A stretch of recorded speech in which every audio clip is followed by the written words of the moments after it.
جو واقعات ہوئے ہیں 7 ذی الحجہ کو شہادت ہوئی امام باقر علیہ السلام کی، اور 8 ذی الحجہ کو جو واقعات ہوئے ہیں ان میں سے ایک واقعہ یہ ہوا ہے کہ 8 ذی الحجہ کو یزید نے 50 افراد حاجیوں کے لباس میں بھیجے مکے امام حسین کو شہید کرنے کے لیے، اور اسی 8 ذی الحجہ کو جب امام کو علم ہوا کہ 50 افراد ایسے ہیں جنہوں نے حاجیوں کا لباس پہنا ہوا ہے اور وہ موقع پا کر کے امام حسین کو شہید کر دیا، امام نے مکہ کو بچانے کے لیے، خانہ کعبہ کو بچانے کے لیے، اس کی حرمت کو محفوظ رکھنے کے لیے ہجرت کی ہے، کہاں سے؟ مکہ سے کربلا کی طرف۔ اور اسی 8 ذی الحجہ کو اوپن جو ہے وہ امام کے جو سفیر ہیں امام حسین کے، مسلم بن عقیل، انہوں نے اوپن لوگوں کو دعوت دی ہے 60 ہجری کو 8 ذی الحجہ کو، اور 9 ذی الحجہ کو ان کی شہادت ہوئی۔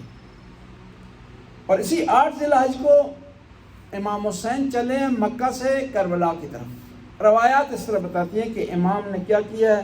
طواف کیا، نماز طواف پڑھی، سعی کی صفا اور مروہ کے درمیان، اور اپنے عمرے کو مکمل کرنے کے بعد، تقصیر کرنے کے بعد امام چل پڑے ہیں کربلا کی طرف۔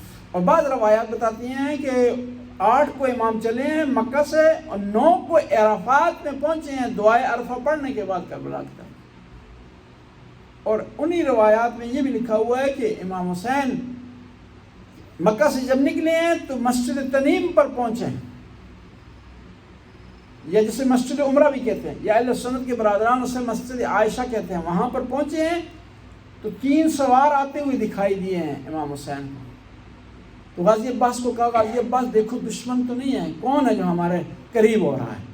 غازی عباس نے کہا نہیں مولا دشمن نہیں ہے، عبداللہ آگے ہیں اور ان کے 2 بیٹے اون محمد ان کے ساتھ، بی بی زینب کے شوہر۔ اور اسی 9 ذی الحجہ کو کہتے ہیں جب آئے ہیں تو بی بی کو خبر ملی ہے کہ عبداللہ آگے ہیں، تو بی بی نے کہا کہ عبداللہ سے کہنا اگر مجھے واپس لینے کے لیے آئے ہیں تو میں انکاری نہیں ہوں، میں منع نہیں کروں گی، لیکن یہ یاد رکھیں کہ زینب اگر حسین سے جدا ہو جائے گی تو زندہ نہیں رہے گی۔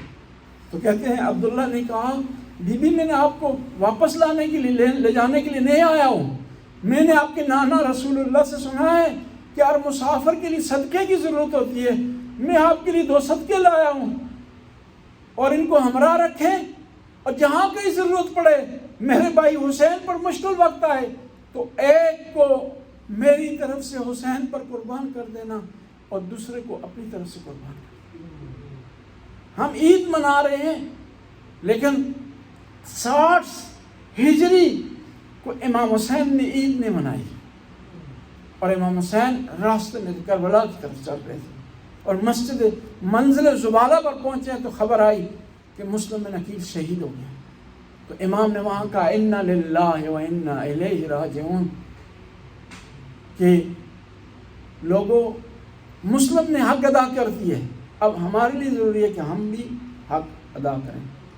9 ذی الحجہ کو کہ جو واقعات ہوئے ان میں سے حضرت آدم کی توبہ قبول ہوئی 9 ذی الحجہ کو عرفات کے میدان میں، روز عرفہ 9 ذی الحجہ کو ہے، اور 9 ذی الحجہ کو 2 ہجری کو دروازے بند ہوئے ہیں اصحاب کے، پیغمبر کے صحابہ کے۔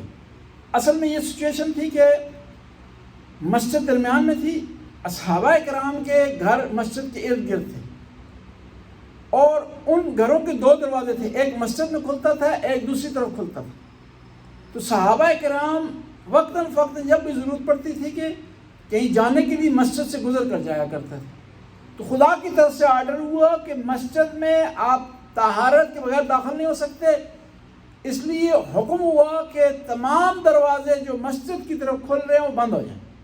ماسوائے امام علی کے گھر کا دروازہ کھلا رہا، باقی سارے دروازے بند ہیں۔ تو صحابہ کرام نے اعتراض کیا کہ یہ کیا ہوا کہ علی کا دروازہ آپ نے کھلا چھوڑا ہے، ہمارے دروازے بند کر دیے۔ پیغمبر نے ارشاد فرمایا ما سددت الابواب وما فتحتها ان اللہ سددها وفتحها، خدا نے آرڈر دیا ہے کہ بعض دروازے کھلے رہیں اور بعض دروازے بند کر دیے جائیں۔ اور 9 ذی الحجہ کو واقعات میں سے شہادت ہے جناب مسلم بن عقیل کی شہادت ہے، اور ہانی بن عروہ جو ان کے میزبان تھے ان کی بھی شہادت کے دن ہے 9 ذی الحج کو 60 ہجری کو۔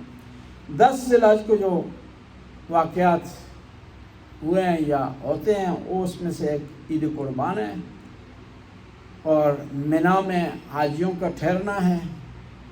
اس کے علاوہ شہادت ہے عبداللہ بن محض اور ان کے ساتھیوں کی شہادت ہے۔ اہل بیت کے خاندان سے عظیم ہستی تھی عبداللہ بن محض، جو بیٹے تھے امام حسن علیہ السلام کے بیٹے تھے، اور انہوں نے قربانی دی اور ان کو شہید کر دیا گیا۔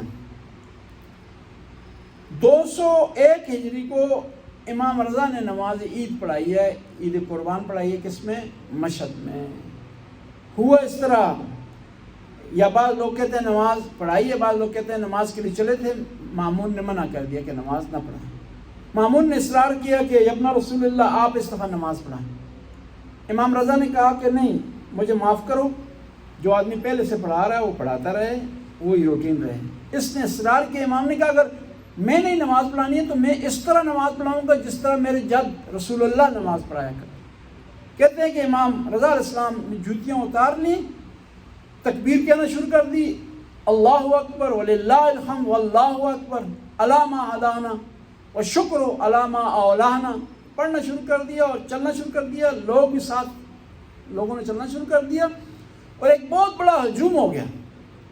کہتے ہیں کہ مامون کو خبر دی گئی کہ اگر اسی طرح امام رضا عیدگاہ میں چلے گئے تو انقلاب ہو جائے گا، تیری حکومت کا تختہ الٹ جائے گا، لہذا کوشش کرو کہ امام رضا کو روکو۔ کہتے ہیں کہ جب یہ صورتحال دیکھی تو مامون نے پیغام بھیجا، یا ابن رسول اللہ نہیں، آپ نے صحیح کہا تھا کہ جو ہے وہ جو پہلے سے آدمی نماز عید کی پڑھا رہا ہے وہی پڑھائے گا، آپ لہذا واپس آ جائیں، آپ عید کی نماز نہ پڑھائیں۔ یہ تاریخ میں بہت بڑا عظیم واقعہ ہے۔ بسم اللہ الرحمن الرحیم، الحمدللہ۔